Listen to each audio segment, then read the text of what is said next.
Radio Derby.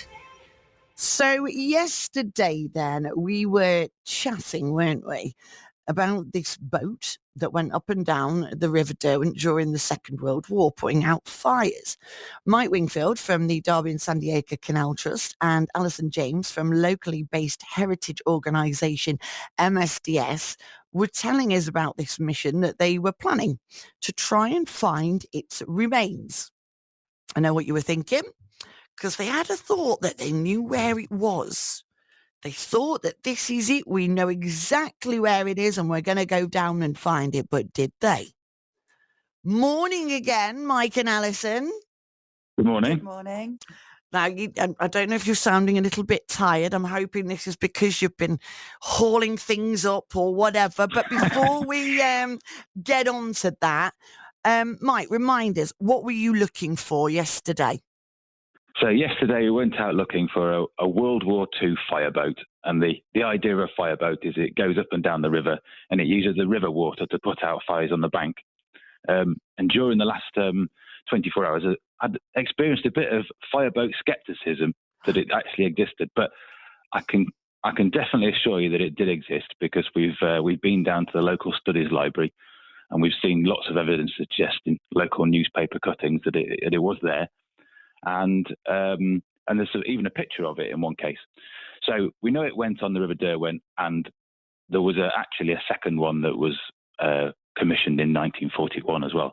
So one of those boats we think we saw a while ago, but we're not sure. So yesterday was the trip to go and see if we could find out more. So you got Alison involved, and Alison, this was really exciting for you particularly because this is what you do. But usually you go to the coast, don't you? So what's your official title again, Alison? So I don't get it wrong.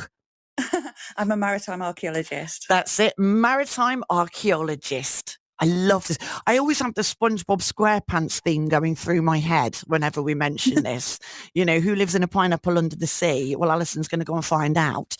But you usually, like I say, you usually go off the coast, don't you? But this was in your home city, and you were getting the specialist equipment out because you're from MSDS. So tell me about the equipment that you were using. So it's a remotely operated vehicle. So it's kind of like an underwater robot or drone. Funnily enough, our nickname for the ROV at MSDS is SpongeBob. Yes! So it's quite appropriate there. And yes! so we took SpongeBob out yesterday. I knew it. I said to producer Glennifer this morning, I said, I feel like we need the SpongeBob SquarePants theme. And he went, why? And I went, well, because he lives in a pineapple under the sea. There you go.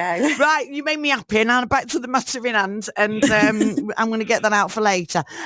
So you went down with SpongeBob. Oh, brilliant.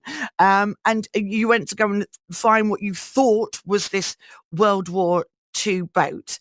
So then, what can you tell me, Mike? Well, so 4 of us went out on the boat. There were 2 guys from MSDS and one of our captains, Neil, and myself. Alison was in Central Command, I think, back in Belper. So we launched we had 3 attempts at launching the submarine over the side. Now, with it being so stormy at the weekend, there was a lot of sediment in there, so it was very difficult to see anything. With my untrained eye, I could see that. So as we were getting towards the bottom, it kicked up loads of sediment in it, and it was difficult to see through the live camera. And the guys told me that actually they've got 2 other additional cameras on the outside that should give a better view, a clearer view. But we wouldn't find out what was going to be on those cameras until later on.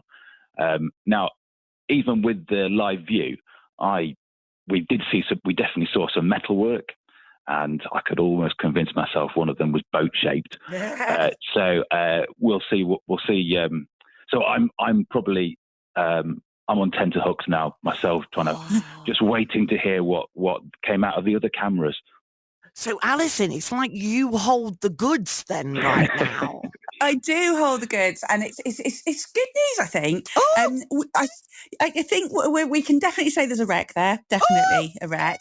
And tentatively, and I do want to say tentatively because it was awful visibility. You can see 5 centimetres, maybe 10 centimetres tops. There's tentatively something there that I could convince myself looks like pumping equipment. So I think it's very much a case of we think we're there, but we'd like to go back in the spring when the sort of river's not flowing as fast, so there hasn't been lots of rain, and where the sediment is compacted and not all sort of gunky in the water. So it's right. Okay. So, Mike, is this the first time that you've heard this? Well, I got a little inkling from Alison last night when she sent me a message, but yeah, that is good news, and I think we hopefully it'll become. We might start talking about it on our commentary in future trips. So there's passengers going on the boat today, and carrying on running through hopefully into October if the weather permits, and maybe in the future this might become a point of interest on the river trips.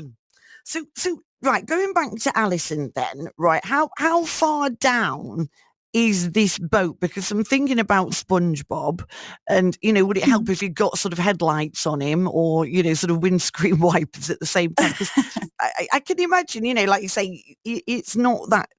It would be a bit murky down at the bottom. How far down was it? It's not deep at all. The river isn't that deep in that part at all, and the wreckage that we think is the wreckage is fairly upstanding to just below the waterline. It is just incredibly, incredibly gunky at the moment with leaves and other things that have been washed in after all the rain we had. So we're still on at tenterhooks, but we do think that we might have found the boat that we were looking for, or that you guys were looking for. And your plan is that you are going to go back in the spring when the water's a bit clearer and the rain has settled. So again, Mike, it's kind of going to be a waiting process.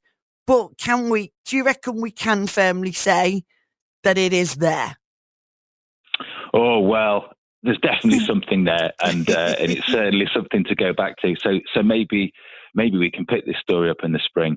But I think in the meantime, it sounds like we need to make sure we don't hit it with Outram. So we better steer clear of that area if we're on our trips, I think.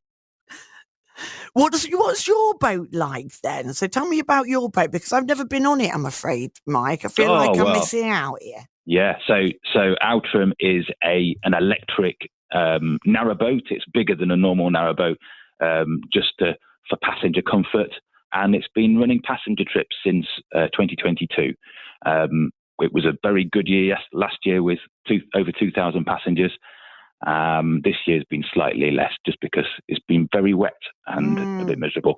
However, it's still been fairly popular, and I think and people remark that you get a different view of the city as you're travelling along the river.